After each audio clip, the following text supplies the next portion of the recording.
يا خيمة أبها يا سحاب المدايم، يا حيها مالك على ضمي البيت، يا خيمة أبها يا عروس القصايد، جينا وكل عام نجيب المواعيد.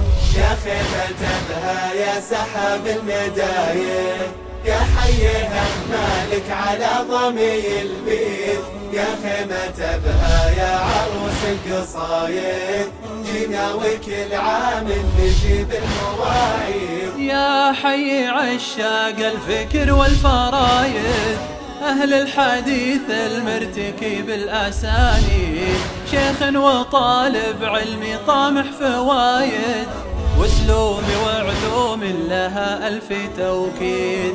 يا حي عشاق الفكر والفرايد، أهل الحديث المرتكي بالأسانيد، شيخ وطالب علمي طامح فوايد، واسلوب وعلوم لها ألف